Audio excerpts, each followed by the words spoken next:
and our manager decides to go buy a Chelsea flop and put him on the highest wages. And I'm sorry, he isn't the only one today. I assume you're talking about Havertz. Assume, you know who I'm talking about. There ain't no assumptions here. And people might say, oh, he's quick to pull the trigger on that one. But people need to right now. Yeah? He was a marquee signing. He was put on the most money. He was bought as the man that's going to take attention away from the star men we had, like a Saka, like an Odegaard. 60 million down the drain.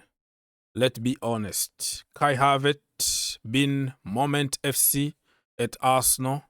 He's not the guy. He's not the guy that will get you 20 to 25 goals and help you win the league. Kai Havertz can give you moment. Even at Chelsea Football Club, Moment FC, Champions League final, Super Cup final, Club World Cup final. Moment like that, Kai Havertz is your guy. But if you want to win the league, game in, game out, or in important games like today. Yeah, I know the Champions League final was a moment, but like I said, moment. It depends. And today again, that brother was very poor. Look at the header that he tried. He just hit his, his shoulder. Like, how can you do that for a professional football player? I just don't get it. And Kai Havertz, Arsenal fans are turning against him right now. They didn't even want him to begin with. They gave him the benefit of the doubt, and he started doing good. And then he's like up and down, up and down. And now he put all the Chelsea fans on his back.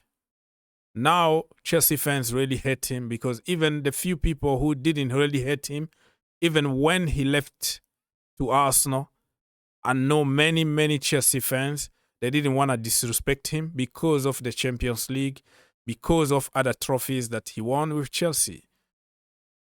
And many people said that Chelsea made a huge mistake by letting him go. He needed time and all that. But after celebrating at Stamford Bridge, shushing Chelsea fans in the stadium, disrespecting Chelsea fans, there's nobody support that brother anymore. Nobody. So Arsenal fans are going to put a lot of pressure on our Havertz. Chelsea fans are going to say, we told you so. And he's creating his own problems. The only way you can get some fans behind you is just to win games and win important games and score goals. He's not the number 9. And Gabriel Jesus also is not the guy that can bail you out when you need him the most. Don't forget to like, subscribe, and share, my friend. Just one click away. And we are talking about this game here between the Arsenal and the Newcastle. Emirates Stadium in London, and Arsenal lost 2-0. It's only the first leg. The second leg is coming. So anything's still possible. Anything's still possible. This is football. You can't really say exactly what's going to happen. Arsenal might go away at St. James Park and win the game. Nobody knows, but it's almost impossible. It's very, very difficult to win a game over there. Today was a chance for Arsenal to score goals, at least a couple goals, create a little bit of cushion, and you go there, relax, and then qualify for the final. This is not good for the Gunners. It's not good for Mikel Arteta. He's going to be under pressure. He won a trophy during the C-19 virus, empty stadium with the conditions that everybody knows, the referee, the red card, the injuries. So he got it very, very easy. And then that brother is claiming that he won 3 trophies because he won Community Shield. That is just ridiculous. And we have to give flowers to Newcastle United because they are back from the dead.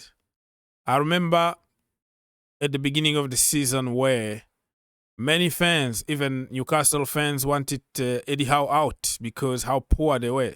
They had a lot of injuries. The team wasn't connected very well. And look at them today. They stick with Eddie Howe. Now he's delivering.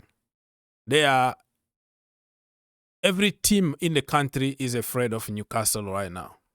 In the league, in the cup, everywhere, they are just playing the best football. And they didn't even have their number one choice for a goalkeeper. They have Dubravka there, Botman, Livramento, Burns, Lewis Hall, Tonali, Willock, Joelinton, Anthony Gordon, who scored. What a player. And Isak, a goal-scoring machine. Murphy. And for Arsenal, you can tell, Raya, they also went for it. So nobody's going to complain to say, we had a lot of injuries, blah, blah, blah. Because even Newcastle still have injuries. There's no even Bruno Guimaraes here. So you can't rely only on Bukayo Saka to score you goals. You know what I mean? So they had Raya, Timber, Saliba, Gabriel, Lewis Kelly, Odegaard, Partey, Rice, Trossard, Kai Havertz, and Martinelli. This is a very strong team here. So you can't give excuses of injuries or whatever.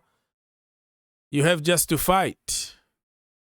Let's get to some statistics from the game. Shot, 23 shots for Arsenal, 7 shots only for Newcastle United. And look at this. Shot on target, Newcastle had 4 and they scored 2 goals. And Arsenal only had 3 shots on target. It tells you that you can have possession. You can say we dominated, but at the end of the day, nobody cares because people just want the final result. 70% possession. 30% only for Newcastle United. So Arsenal dominated with the ball, but Newcastle controlled the game without the ball. So football is not an exact science. Just because you got the ball, you hit the post or whatever, doesn't mean that you had a better game than the other team. Because the other team might just give you the ball. What are you going to do with the ball? Okay? Nothing. Nothing you can do with the ball. So let me know in the comment section down below what you think about the second leg at St. James Park. That stadium is hell on earth. Away fans are miles away, so you can't even hear them. So the entire stadium is for the Geordies. So I don't see Arsenal qualifying for the final here. They have now to focus on the Premier League and the FA Cup. Let me know what position do you think Arsenal are going to finish in the Premier League, and do you see them winning a trophy this season? Maybe the Champions League, maybe the FA Cup, or why not win the Premier League?